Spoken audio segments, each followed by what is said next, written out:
Quack, quack. Motherfuckers. You missed that one by a bit, but Oh, that's did I? all right. Yeah, did it go down a bit? Yeah, it'll be all good. It'll be all good. Welcome, everyone, to a Meanderings. This is going to be a little bit of a fun one for me because it's actually been 2 weeks since we've been recording. That's right. We've had a bit of a gap for us. You might not have noticed at home because we always pre-record. That's right. We never miss a beat here. It's at good the when it's Mere Mortals. pre-recorded sometimes as well. Yeah, sometimes it's good, and then sometimes I'm like, man, that episode, because I finished Was the a things, while ago. obviously, close to 2 weeks ago, the editing and whatnot, and I'm just keen for it to come out. Sometimes I re-listen to, not all of it, but portions of it, and I go back and it's almost like looking back at what you were like 3 weeks ago, 1 month ago, maybe 2 weeks ago, and you go, oh, cool, okay, I was thinking about that or talking about that, and now maybe my mind's completely changed, or I'm already like deep into something else entirely. So like with podcast 2.0, maybe, obviously you're still into it, but maybe you were completely moved away and you're like, shit, I was really into it, dang, now I'm not anymore, but obviously still into it. Yeah, well, what I like particularly is when I'll find just something that I find really funny. So when, for example, that clip we put up not too long ago when you were talking about your sister buying a house, I'm like, the Colombians taking over. I don't know why, but I found that really, really funny. I found just what I said then super funny, and so I kept on rewatching that. And there's other bits where you'll do the same. Where I remember once I was telling you about something, and you're just like, "Oh man, that's crazy," and then talking about like just something completely different. I fucking found it so funny. So just these tiny little snippets, man. I come back to them, making ourselves laugh later down the track because it's so far away. So yes, so there's been a bit going on in these last 2 weeks. There was a reason for the gap. I personally went away for up to Cairns and up I forgot about that too. North Queensland, So there's a couple of stories that I want to relate from there. There's a couple of things you mentioned the podcasting 2.0. There's another thing I want to get into that, and then there's a couple of random ones which I might get into. So this could be a long meandering session. Okay, all right. Well, mine, I'm going to keep it short on my side. Then I'll let you extend it because obviously something recently that I did was hike. I was saying some people walking now. It's hiking 96 kilometers. Oh man, I was going to tease you about it. Damn, walking. I'm like, all you've done is walking. Exactly. So hiking for 96 kilometers. So there's lots of stuff obviously that came out of that for the Kokoda Challenge. Today I'm going to be talking mostly about some of the funny stuff, and then I'll leave it for musings to talk about some of the learnings. And I'll break it down, but check out musings for the breakdown of that. Definitely. Unbelievable techers. Unbelievable. And I don't want to go hiking for a very long time. Yeah, that's probably the first thing straight away that one of the things I started thinking about from it was, and I was talking to Manshula about this, was I don't want to look at another mountain. Like, I was just thinking, you're just I was thinking Mount Warning. I'm thinking just a close one we have of Mount Cootha. I'm like, man, I don't want to step foot on something else that makes me go uphill and downhill for a gradual while. incline and ones. No. I'm stepping back. So that's going to be my first little take. Yeah, nice.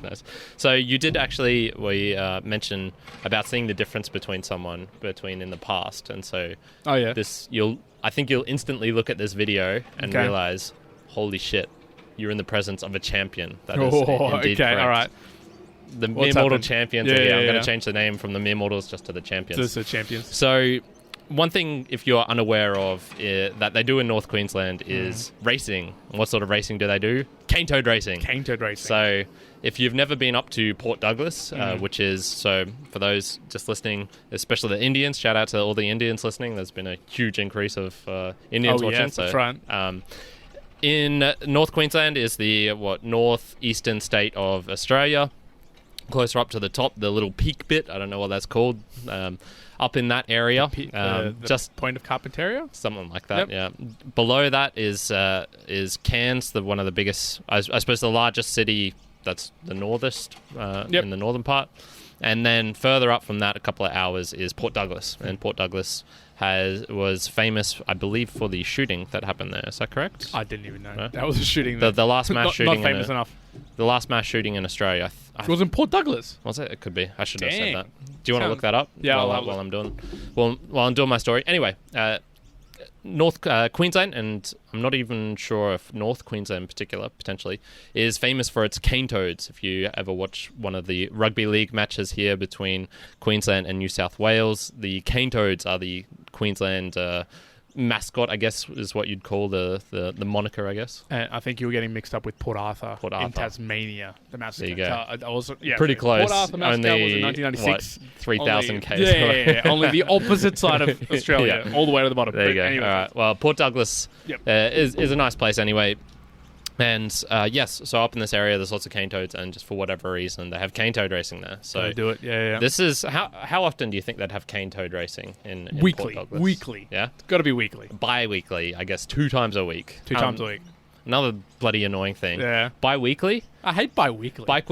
I hate it because I'm not sure now if it means once every 2 weeks, i.e., another word for fortnightly, or twice a week. They have this in.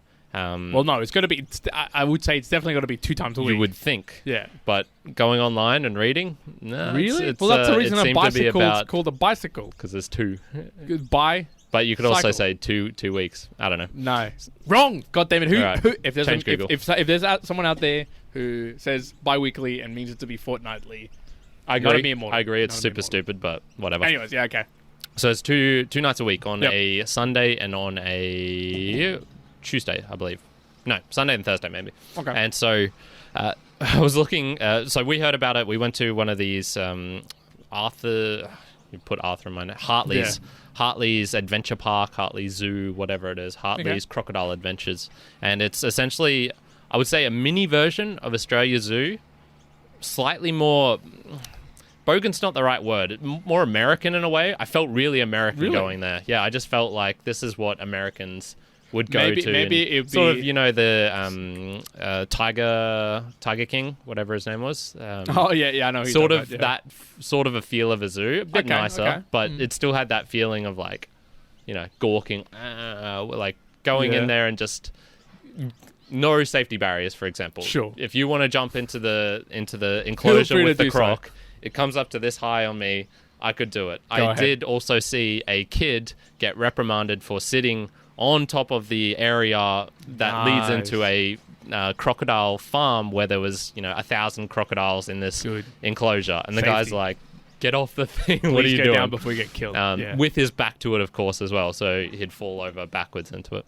So it had that sort of feel to it. Anyway, while we're there was this absolutely legend guy called Matt, and he was running one of the crocodile shows there. And just offhand, he mentioned, oh, yeah, by the way, cane toad racing in Port Douglas on Sunday night. I'll be hosting it. And we were going to be in Port Douglas it was actually that same night. So we went, oh, shit, yeah, let's go to it. That sounds fun. So we go there, and essentially they've got a big round circular table, and he'll come around, and there's 2 races. So there's the warm-up and then the legit racing. The proper thing, yeah. So beforehand, he'll go around, give out tickets to everyone, and this is just in the random bar area that it is. I'm not sure of the the health consequences of having cane toad racing, and there was definitely no spraying or wiping of surfaces. Like it was all just... North. Yeah, you're not doing any of that. Yeah, it's fine. Yeah, it's totally fine. Cane toad, whatever. It's all good. So there was the warm-up race where you'd just randomly get called if your ticket number, you'd pill it out. Sure, yeah. And initially I thought, man, there's not going to be anyone here, because we were the only ones nearby it. And then come whatever time it was, 7 o'clock, everyone's just packed around. It's like, whoa, damn. People are actually interested in this, like us. So, pulls it out, 6 people, and there's 6 jockeys. And so each cane toad, if you'll pass me a rana for a second, I'll demonstrate. Each cane toad, so a cane toad, for those, it's not one of the big fat ones. It's sort of like a half breed between maybe a malnourished one. It just didn't look as ugly as those real fat, disgusting ones. They go plomp, plomp. Yeah. They sort of had a frog-like feel to them. So could fit in, I guess, the size of a tennis ball if you extended it out. Yeah, okay, all right. So they're not as big as you'd imagine, right? Not huge. And so each of these cane toads, he'd put a cape on the back of them, and then he would name them. So there were some names like, who was the guy in the NRL who stuck his finger up? Hopewadi. Hopewadi. One was called Hopewadi. There was, Prince Andrew or something. There was... one called Kyrin. Prince Andrew, the dude who died. There was a Prince something. Okay. Prince Frog. Sure, frog, whatever. A couple of other monikers of frogs or toads or whatever. Gotcha. So each person would then be around in this circular table. So in the middle, he'd have a bucket with the toads underneath it, flipped upside down. The race would start when he'd lift it off. And people would be around the table, and I actually had to look this up because I didn't know what they were called. Party horns or blowers. So there's things where you go and it unrolls out and usually makes a noise. But sometimes you can have ones which are silent, which these ones were. So you just blow into it and go... What? And so when he lifts it up, the cane toads don't move. They just sit there. So what you I have was to do... imagining that they were going to start bouncing around everywhere. Okay. No, so the cane toads are there. I come up to it, hit it in the back, and it then takes a step you actually have to hit it in the back? Yeah, you have to hit it and to get it to move. And gotcha. We're all around this table, probably, let's just say, a meter in radius, so 2 meters in diameter. So you have to sort of lean over and really get it, And then, the race starts. So everyone's trying to hit their toad, and you can identify it because it's got a different color cape on the back. Once it jumps off the table... Which one was yours? What was the name? So I wasn't in the first round, so I was just watching in the first round. Right. So all these people running around, blowing it. Yep. Once the toad jumps off the table, then you have to grab it with your hands, go over into a bucket, run over to a bucket and put it in the bucket. Throw it in there, And then, he's like, don't do one of these ones. It's more of a, gentle... the dude... Spike the toad in there. Yeah. The dude Matt was super funny. He was really good at it. And just even at the crocodile park, he was making fun of Kyrins. He was calling Tasmanians inbred. Cool. He was making all definitely risque jokes, man. It was jokes that you would not make here if you were a presenter. Want to keep your job as well. Yeah, for sure. And so, but it makes it like a little bit more lively. Oh, it's so much more fun. So much more fun. And everyone's getting in along as well. Yeah. So the first round goes off, and he's like, all right, the toads are warmed up. He actually replaced the loser with a new one, which was Kyrin. So Kyrin actually got put into the race. And then for the second round, it was like, okay, we're actually going to make some money here for charity. So that you would have to bid on a toad. Who's going to win? No, so you would bid to get the opportunity to be the jockey. So, and he'd do an auction style. We got 15 over here, 15, we have 20 over here, 20 for the large gentleman, we got a blah, blah, blah. Yeah. So he's going all this, and he was talking, how much would you expect reasonably to pay for the honour of being a jockey on one of these toads? I would have said max out at $50. Okay. Max out at $50. That's reasonable. That's pretty reasonable. Most of our ones were getting sold between 50 and 80. So, nice. Okay. So there was a little bit of competition, but people would tend to pull out when it gets to that area. Yeah. He was telling us 2 weeks before, the highest paying toad went for $1,300. There was just like a bunch of drunk guys who were just kept upping it. Damn. So that was an expensive cane toad race, that one for sure.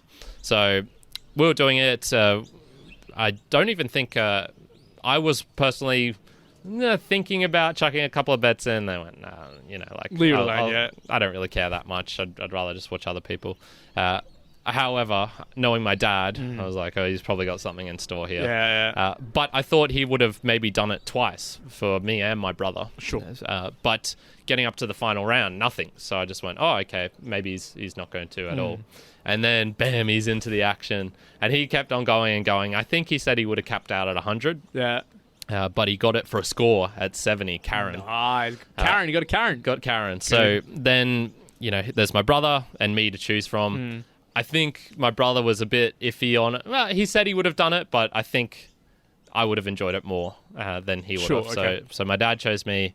I'm into the race. I've got a chance. Now, some of the prizes you could actually win for this because it's for charity, but they'll give prizes as well. So for third place got a tickets to the place we'd just been. So I was I don't want to win that. Second place would be a $50 voucher for the pub we were in, and then first place $100. Oh, so nice. It's like, you know what? Okay. This could actually be a good investment. Could be a profit. Yeah, 30%. Crypto. Who gives a shit? Stonks. I don't care about that. Yeah. Cane toad racing's right. Cane toad racing. That's where the big money's made. That's it. Okay. That's it. So, I go in there, and one of the things you have to do is he comes over and you have to kiss your toad, put it back in the bucket. There was this one guy who didn't want to kiss his toad in the previous round, and man, the amount of social shaming and pressure that went on. Just 100 people going, do it, kiss the toad. Poor guy, he never stood a chance. Like, Again, no signs of health here in North Queensland at the moment. And so... I kissed my toad, put it in the bucket, and I've got Kyrin, Speedy Kyrin, and there was, Kermit was in the race, of course, things like that. And so we go around the table, and I actually thought I'd done a bad thing in which I'd let myself be jockeyed out of prime position on the table. So it's a circular table, but the bucket's got to be at one end. So you would think, good strategy, be at the side, blowing your toad close to where the bucket is. Then once you've blowed it off, you just have to pick it up and literally sort of, take 2 steps. Rather than what I did, which was I went onto the opposite side of the table. Gotcha. So the build-up's the strategy here. Yeah, well, I thought I'd done a bad strategy because everyone was lined up there, and I went, well, there's no space there. I'll go over this side. So goes up, and then I think the good things I did was I went in hard. So I did not straight away. I did not have any sympathy for my toad. It was getting a full blast popper right in its backside. Full fledging into Kyrin. That's it. Okay. That's it. Taking all my frustration out on Kyrin's. Yeah. So I gave him, I think, 2 or 3 blows, and there's actually a video. I'll chuck it up on the screen as well. Okay.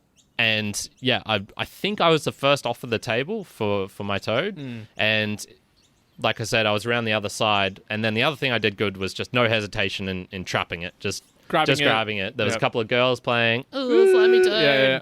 So just grabbed it, jogged over, put it in. I think I beat the second place by 5 seconds or 10 seconds. Dang, okay. It was a good amount. It was a good win. It was a good win. It was an easy win for sure. So yes, I am the cane toad master, the champion. Yeah, if I go to Port Douglas, I will definitely want a winner's winner sort of match, versus only the prime specimens of the other jockeys. Yeah. Well, if it's if it's bi-weekly, got that word. If it's 2 times a week, maybe there'll be like. So there's 100 winners, each year. Yeah. So. Dang, you're for the championships and finals. Yeah, and there was 6 toads per race. I'm not sure if I mentioned that. So yes, that was one of the fun things that happened to me when I was. And also in one North of the Queensland. Just like you wouldn't have gone up there thinking that was going to happen. No. Which is cool. It's just like one of those where you go in completely open-minded. It's like, okay, cool. Let's go and see just what happens, and then getting out a really cool story, being like, oh yeah, this is good. I think that's one of the things that holidays are for, because we're actually discussing this, me and my family. What's actually the reason you go for a holiday? Why do you pay fantastic sums of money to simply relocate with the same, essentially, it's the same people just to a different place and pay lots of money to do that. We don't go out exploring in Brisbane. There's plenty of things to do here we've never done. There's plenty of restaurants we've never been to. There's plenty of niche little things that we could go and experiment and try out. No, we're not going to do that. It's just not what is done. But when you're on holiday, you get those opportunities, and I think it's also that willingness to try something new as well, to be a bit more open. I think the being away from home makes you feel like, well, you got to explore. You got to do something else different because you're away from home. Although, look, to be said, I mean, we are in Queensland. You probably could do cane toad racing here in Brisbane. I'm sure it's. You know what I mean? I'm sure it is here. But because you're somewhere else, it's like, okay, well, there's the incentive to just let's try something different. We got nowhere to be. We got no rush. Yeah, it helps out in that manner for sure. Dang, the champ. The champion. The champ of the cane toads. Tell me about some of the funny things. All right, well, this is just the one thing. It's not so much funny as it is interesting. Okay. This is an interesting thing. Sleep deprivation and hallucination. Yeah, there's something I have not experimented with. I'm going to be very, very quickly to give listeners, obviously listening to the Meanderings, basically did 96 kilometers over 34 and a half hours. It had to be done under 39 hours, so we did succeed in doing that. Okay. But it was 10 hours over the top of what we thought we were going to do. Yeah, so what, you were 3 hours under? What? 3, yeah, so we were 3 hours under what we had to do it in. Or maybe a little bit more. But, so anyways, it meant that we would be going through the 24-hour cycle of sleeping. I did think that your ambition of 4Ks an hour was a bit much. When you were telling me that. Now looking back, we go, okay, it was a bit much. Look, to be said, some of the stops we took, was extra. I want to ask, that 4Ks an hour, was that something you thought, or was that something the group... This was something the group thought. I thought it would be faster than that. If I personally, I could have seen myself going through that much faster, but it is a group thing, right? And who knows? Exactly. If I had pushed harder, who knows? Maybe I fallen apart at the end. Yeah. But anyway, so we went through a 24-hour cycle of sleep, right? And not sleeping. So we started 7 in the morning and finished at 5-something p.m. the next day, right? So this particular moment was we'd finished Army Land. So Army Land was this particular section towards its farmost west point of the hike area that we were doing. And it's actually close to the public. You can't go there normally because it is Army Land. It's where the Army trains and does a lot of their, whether it's yearly or I don't know how often, where they do their challenges of running around like maybe like a 5K course plus doing all these little different challenges, like going up little ropes and going back down. Yep. Anyway, so we got to the very top. I'm just imagining you looking at all these things. Oh, maybe I could go do an obstacle course while I'm waiting. Dude, I was literally walking through this and going, in my mind, one bit of my mind was like, do we have to go through this course? And then two, I was almost like, let's just try. Let's just do this. I almost got deviated, of course, and to do one. Because I actually thought we had to go and climb over the barbed wire fence. And they were like, no, it's this way. And I was like, okay. But, damn. So we got to the very, very top of this army land. And, like, the climb there was just horrific. And you can listen to musings to hear about that piece. But after that, we started walking back down. And what I can only describe as the most hellacious, like, front entry I have ever seen in my life. Because it was... So from the very top... It's a very like flat spot. It was 556 meters, I believe, to the top. Yep. And then it is just one driveway all the way down back to not ground level, but let's say 100 meters. So it was like paved but rocky. Yeah. Okay. And my feet were wrecked. And this was like a continuous angle of, it probably took about 10 kilometers to get all the way down. But it was, it was not a steep decline, but it was decline and the whole way. The whole way. For annoying enough. Yeah. One of those ones you need to watch every step that sort of goes down. Yeah. But obviously to add to it, it was 3-ish a.m., right? So it was 3-ish a.m. and I'm like, at this point, I've gone beyond sleep. Definitely. I'm now going to the next bit. So here's what I thought, because I went into it going, what is it going to be like? The sleep deprivation. Am I going to feel really tired, like I need a micro nap? Am I going to hallucinate? What are the hallucinations going to be like? Yeah. And I've got to say, I did hallucinate. I did hallucinate. So there was a couple of hallucinations, and then what I want to ask you is if you've actually hallucinated before. Yeah, okay. So keep it in mind just in case. Yeah. But I know you haven't been this sleep deprived. So I was walking down, and I got myself a little bit ahead of the pack. So I had my 3 teammates, plus we're walking with, I'd say, 3 or 4 other teams at that time. So there was quite a few people. But I started just kind of walking on my own in front of everybody. I was keeping the pace, and I was like, oh no, I want to keep this pace. I don't want to go at that pace, this whole depth. So I was like, good. Let's say 40 meters ahead. And then I just kept hearing this running behind me. Like this running. And so every time I would kind of like, I'd go, okay. And I'd kind of like turn back quickly and look back. Nothing there, right? But I could audibly hear so clearly someone running, like if they were running towards me, like really, really close. Yeah. So I just kept walking, and that happened for an hour and a half, easily an hour and a half. So like, you just imagine you're walking. All I could see, so just to give you a visual, all I could see was like this. So I had my torch, which was illuminating probably about 3-4 meters in front of me, and like all I saw was gravel.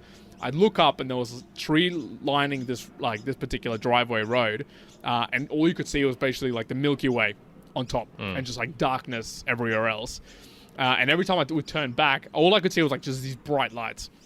So every time I would just be walking down, and probably every minute for like an hour and a half, I'd just be hearing like this, like someone's coming really close. I just got to go. I'll look back, nothing there, and I'd be like, oh, okay. Walk another minute again.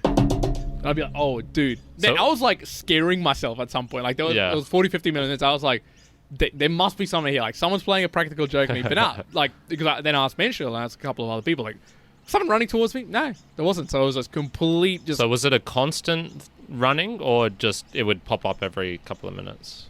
No, it would pop. It would be like, imagine constant running, but on the minute, every minute, like if it was running like really close, like where you could hear someone sprinting like really close, and then I'd have to like turn around to be like, what's going on, and then turn back. Did you keep on doing that, or after a while did you just go whatever? No, I kept doing it because it just seemed so real. I just went like, if I really left it for a while, it just sounded like they were running like on me, like on top of me, like behind me. It was just like so loud, and I was like, what the hell? And only turning around would quieten it down. Yeah, okay. So obviously something, brain playing tricks on me or whatnot in whatever way. Some other people were saying though, it was weird. Someone took a picture of a koala in that particular stretch as well, and they said, "Oh, we could also see people, right? They could see people." And this particular photo, I'll show you later, but it kind of looks like there's someone in the background of this particular photo of a koala. Like, it kind of looks a little bit like a person. Okay. You'd have to kind of like squint your eyes.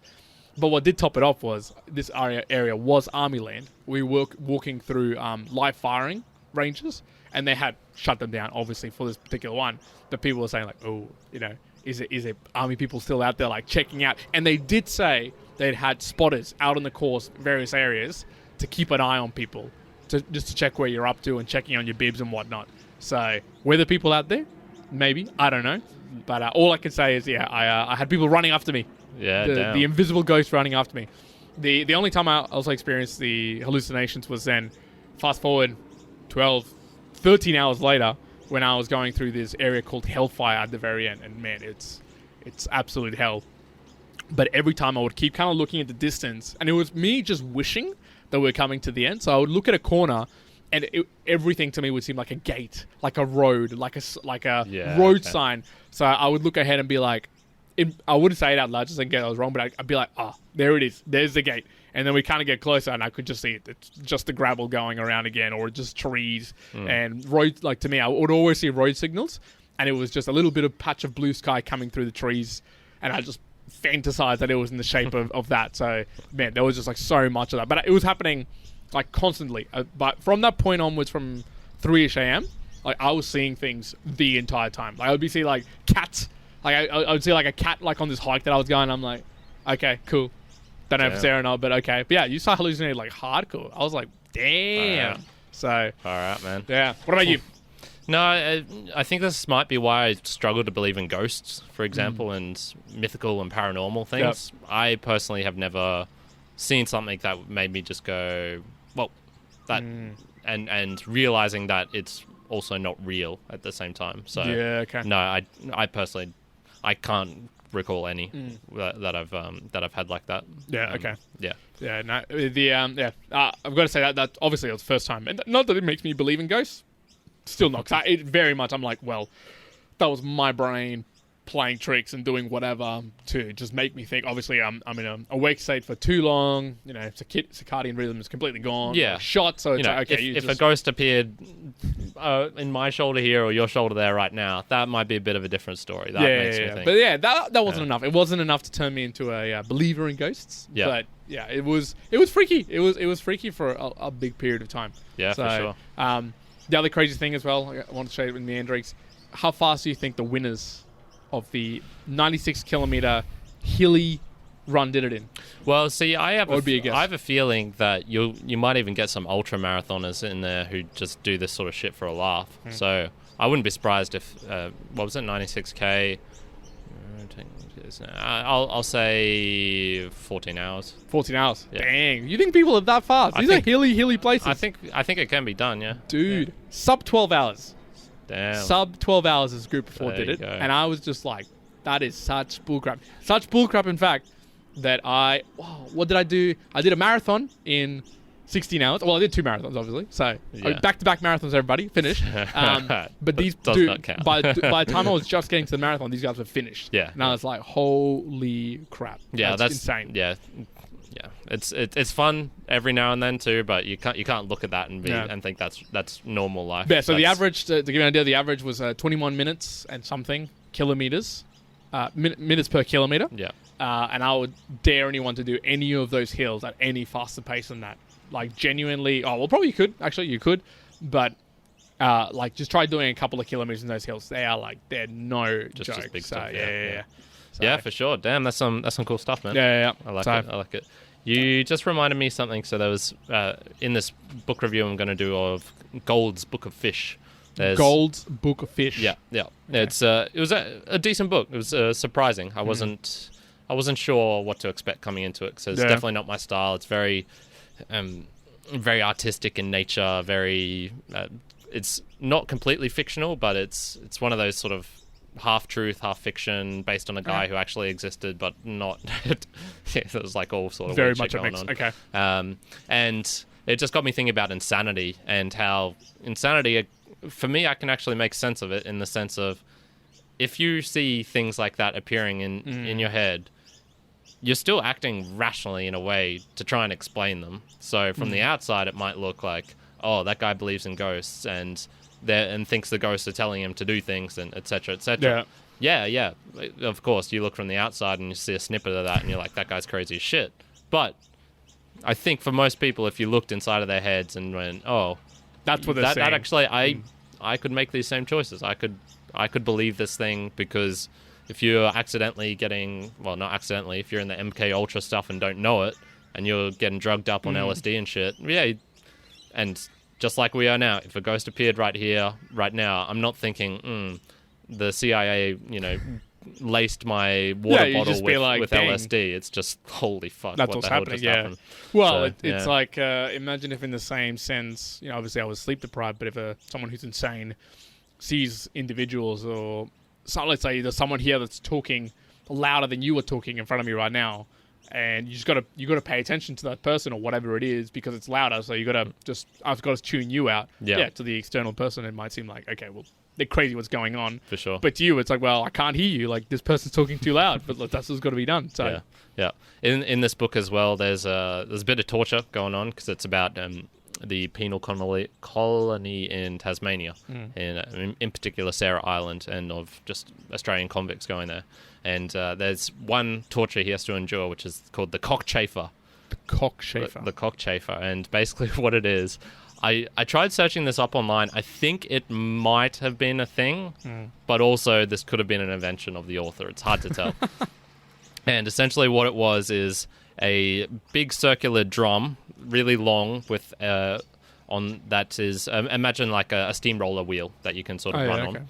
And then attached to the side and going up, independent of that, is a bar which you can hold on. So imagine being on a steamroller wheel with just a horizontal bar in front of you, and you're using that for support while you're running. Yeah. So it's essentially that, and it's not a completely circular. It's more like a cog, so there's tiny little step things in it.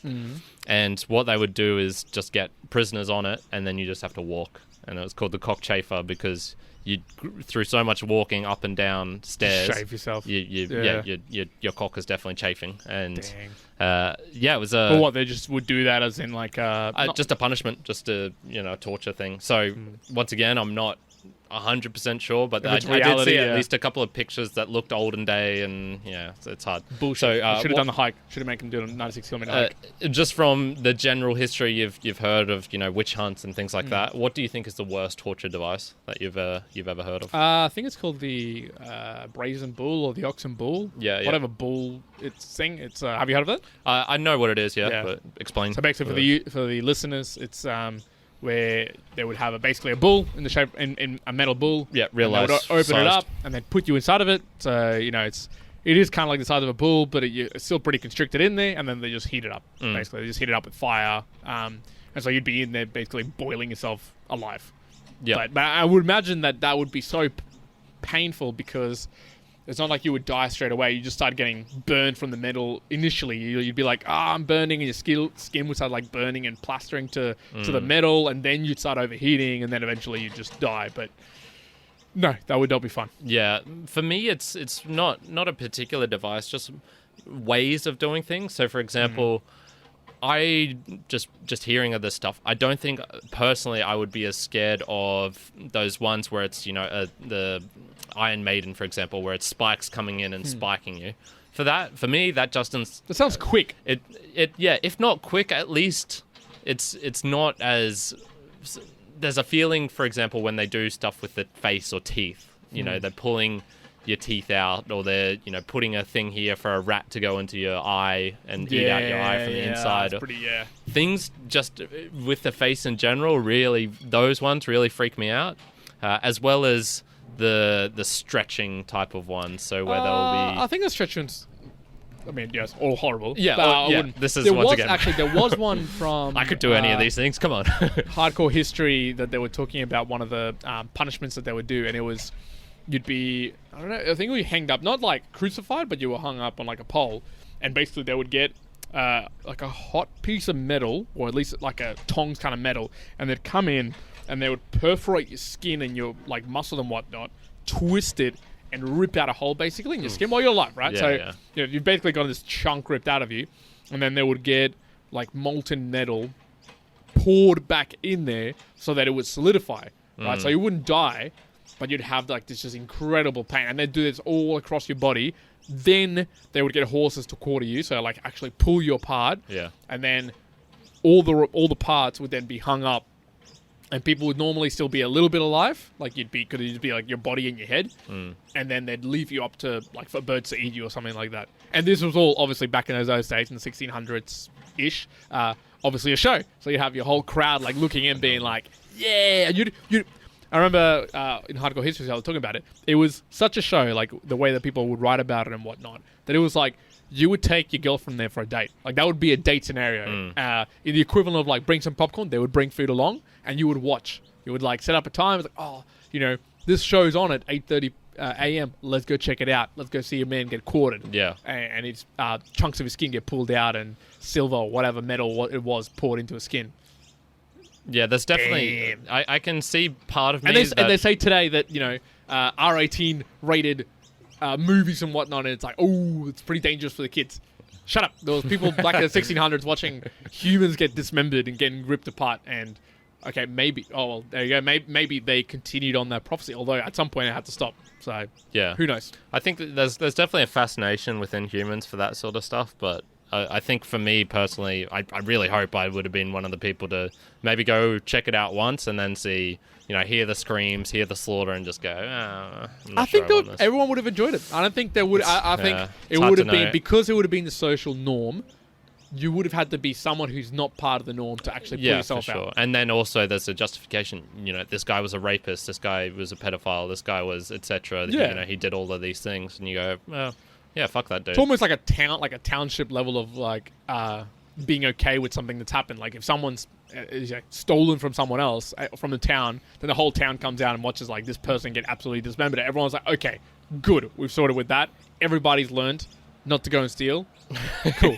Move on. And then it happens again. Yeah, for sure. Yeah, the problem with so a lot of the penal colony sort of things were so I looked up this guy William Below Gold, who was the character in this book and an actual dude. Okay. And he got arrested for, you know, the crime and sentenced to 7 years in Australia and Van Diemen's Land for the crime of stealing one jacket. And it was, you know, for the crime of, you know, passing off one banknote or something like that. So, you know, once again, it's hard to tell. Did this dude really deserve it or not? You know, I'm not so sure. Yeah, that sort of stuff reminds me of, you know, in the like archipelagos and that sort of level of stuff where it's like, you didn't like farm enough things. 25 plus years of jail time for you. It is. Yeah, exactly. Okay. In stories of kids who I think it was, you know, half a rotten cucumber he'd picked up in the fields, taken it home for his family. 10 years in the slammer. He gets a tenner. Yeah. Tenner for a half rotten cucumber. Yeah.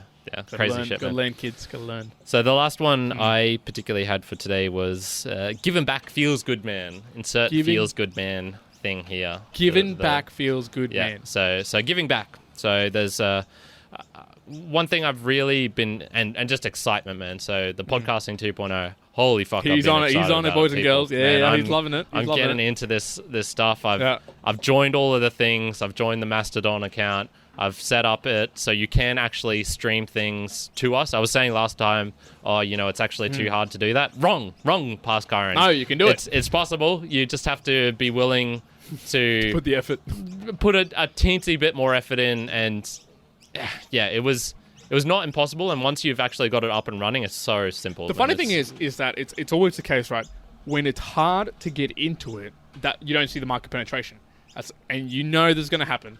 At some point in the future, they're going to make this easier to happen. And once it's easier, the market penetration is going to blow up. And it's the people who are there before that happens. That's when you're in the gold. That's when you're in the gold. Yeah. So I actually sent Wooshka, our hosting provider, a message asking about these things. They said they had part of it, the chapter support, for example, up already. And I've looked at it, and I thought I agreed with them that it was the podcasting 2.0 tags that they were inserting in. But no, I think it's something slightly different. So, Wooshka, we need to have some discussions because I'm getting excited by this stuff. Okay. Anywho, so, super excited, man. I'm diving into all of these things. This poor dude last night, man. I sent on the Mastodon, which is essentially a version of Twitter, but I think less addictive in a way. It does, for example, it doesn't have the infinite feed, infinity pool style. Which is that shit's toxic, man. I definitely don't like those. Anyway, there's this one. I just sent out a message, so I was like, hey, I'd like to do podcast shout outs. If you're a podcast host on here, just let me know, and I'll look at your podcast, send you some sats and satoshis. And this poor dude, man, he had multiple ways for connecting with them. So you could have sent him an email. You could have left him a voice message. You could have... So you did all of them? I did all of them, man. He got 4 or 5 messages from me last night, all saying essentially the same thing. Hey, your podcast was cool, so I'll shout it out. It was the Intergalactic Boombox podcast by Kyle. Boombox by Kyle. This dude is actually pretty cool. He's a professional voice actor. So even though it's just him on the podcast, he's sort of doing voice acting different sort of to things. himself. Oh, that's cool. He voices Gohan in Dragon Ball Z. What, legitimately? Legit. I'm not sure how long he's been doing it for, because I was just thinking, holy fuck, I could have heard this dude's voice potentially for a long time, 20 years ago when I was watching DBZ as a kid. So yeah, okay. So it might not be all the time, but okay, yeah. At least in the newer ones. That's sick. That's cool. Okay. Yeah, that's he's done other voice acting work for example, on the My Hero Academia, which is an anime. He was Fat Gum, one of the characters there. That's one I heard because I realized, like, oh yeah, I remember that, and just a bunch of other popular things. So tuned in, listened to him, and I was like, you're going to get some messages, mate. So I'm very, very excited. So excited. I have been waking up in the middle of the night thinking, I'd really like to do this. We could do this with our podcast, this sort of thing. So it's my excitement levels are definitely super high. So a couple of the really cool things from it, for example. So there's this one called Cast Coverage, which is a online app, and I'll give this to you to show. Cast Coverage. So what this thing is really cool for is... Here we go. So this is what it is, Juan. And it's a real simple design. There's basically one page. You go onto it, and you click the play button, and it'll pick a random podcast from anywhere in the world and then just start playing it randomly in the podcast. So you'll get 4 minutes in, 5 minutes in or whatnot, and then you'll just start hearing things. If you don't like it, just hit next, and then it'll take you to the next one. And so there's just a fantastic way of finding a new podcast. You're unsure of what you like. This will give you all the languages in the world, everything. It's just got everything in there. So you can exclude things, for example. So you can go, don't want to hear anything in Spanish, or I only want to hear things in Spanish. Yeah. And I think it's got some abilities for types as well. So if you want a sports-only podcast, this will take basically... just those things. Yeah, and I say all the podcasts, all the podcasts in its database, which will be necessarily incomplete, but still pretty damn good. So Cast Coverage, that's there's one thing, cool, for example. So one of the things they're trying to introduce into the podcasting 2.0 is geotags. So this is the ability for you to put in a tag where your podcast is done, and then that information will be sortable. So I would love this stuff because I was doing Aussie shout-outs for a while, and I would have loved a super easy way of saying sort by Aussie podcasts in the Brisbane area being done. Because trying to do that, man... near impossible. Hashtags via Instagram, you'll find a couple, but you'll find maybe 6 of the potential, thousands that are here. So... although then you might get the mixture of like we do with our podcast, and we put like we're in India, we're in New Caledonia. They're like, what the hell? Well, that's the other thing. I would have a lot of fun doing that. So that's maybe I'm not using it for the particular reason, but I still put in Brisbane a bunch of times as well when there's nothing funny about it. So I just go, we're in Brisbane, we're in South Bank. So that sort of thing, man, I would love that. Having that available, I would use that all the time. The chapters, those ones, so we do that in already, but it's only a clickable link on the podcast, certain podcast players. So for example, I don't think in Apple you can click on that link to go to 429 to hear about this particular thread that we're going on. And what they're trying to do is put this in so, and I've already showed you this, where the chapter links will be in there. You can click it, and then there's also a link or a photo to also take to view physically in the podcast player. That sort of stuff, man. I do that for... I'm already doing that for the YouTube. I put up a thing here, and it's on the YouTube. Yep. I would be doing that all the time, just grabbing that same image, putting it in, and then it's like, that's the podcast art for that chapter. Yeah, there was one idea I had a long time ago, which I don't know why it didn't, or why it has either. Like, someone correct me if this already exists out somewhere, but where you could be basically watching a video, but you could have video analytics or video running over it so that you could click on the video, not to pause it, but say if you saw a book or you saw something like a shirt or something, you would click it. And if it has the taggable or link that's been attached to it, then you can click it and it'll take you to the website, or it'll take you to wherever we want you to take it. So it's, right, you know, like YouTube has like top right corner, like pops up, like whoop. No, it'd be like an actual live like location tag or tag to something that you've chosen to tag in that particular video snippet. Yeah. The problem with YouTube, for example, is they don't want you leaving YouTube. So yeah, they want to keep you there. That's true. You know, at least they let you have links in the description, but in the video links, they don't have that. You can't click. It'll just take you to another place in YouTube. Well, that's true, actually, yeah. There's no incentive for them for you to go away. Yeah, yeah. And, you know, that's one of the problems with YouTube. All this stuff, man, I see... Man, I could potentially see this turning into maybe one thing that could topple YouTube and its monopoly of videos, for example, in that if the podcasters like us who do video as well had the opportunity to just upload to one place, if I didn't have to individually upload to YouTube and then onto my podcast player, my podcast host, if I could just put that one file in... and assuming the audio is the same for both of them, then I would really be considering that in a way if the podcast players themselves could do it. And the podcast player had the ability for that as well. Some of the other ones, transcription. So this is being able to see the transcription in the player itself. So imagine if you're looking at Spotify and then you're seeing the words coming up. Things like that. That is actually really nice.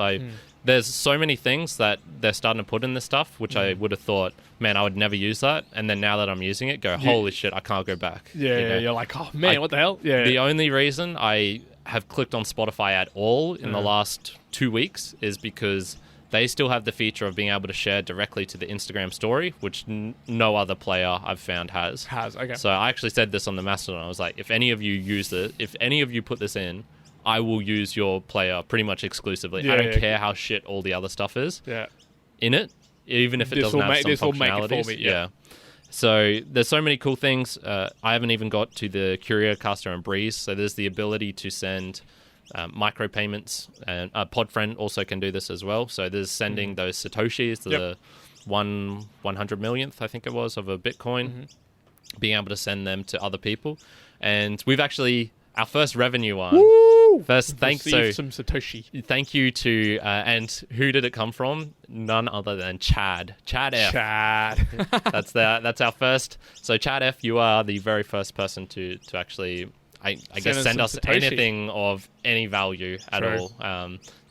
That I shouldn't say that. Monetary value. Monetary value. Plenty of people have sent us nice messages and things like that. That's right. And great interaction, things like that. Given us their time and whatnot, but in terms of monetary value, and obviously we haven't pushed for that either, but it's a nice price. I was so excited, man. I still see it. So everything that Adam Curry is saying about you don't give a shit. It could be $100 million they're sending me. It could be 100 millionth of a dollar. I'm just as excited, man. Holy shit, sats are coming in. Boost. So all of these things, man, I'm just having so much fun with it. And I don't think I've ever been excited this much about anything other than, something that's new for me. So I get excited about handstands and all that stuff, but maybe... Something new that's come along and it's like, oh, it's grabbed. Yeah. It's gotcha. Maybe when I first realized how sort of game worked in a way of like, oh, if you follow these sort of rules when you're speaking to women and you don't say these things and don't do these things, you can actually have pleasant interactions, which I never really had before. And that opened up this whole world to me of like, holy fuck! If I just put enough time and energy in, I can find a girlfriend. What the fuck? That's so crazy. I never thought I'd be able to do that sort of thing. So this is the first I've got there, and it's making me more generous. I was calculating, okay, if I bought it was 180,000 Satoshis, or that's how much I got into the count after. It's actually, the problem is Coinbase and those ones. They're the ones who are taking some of the money, large chunks of the money, rather than these ones, which is the value for value sort of model. I'll talk about that another time, where that's like the big sticking point at the moment. Actually getting the Bitcoin and potentially in the future other cryptos, putting that into your wallet. You know, the wallets where you're able to send them via 10 sats per minute, for example, is what I'm doing, and then boosting 101 or whatever. So.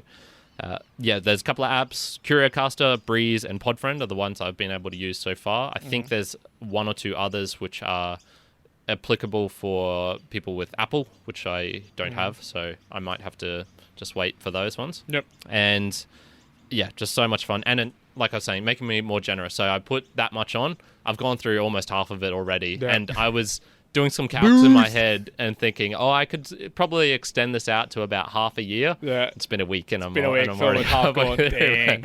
So it's just so much fun, man. I've never had so much fun throwing, pissing money away into the wind. Boost, yeah!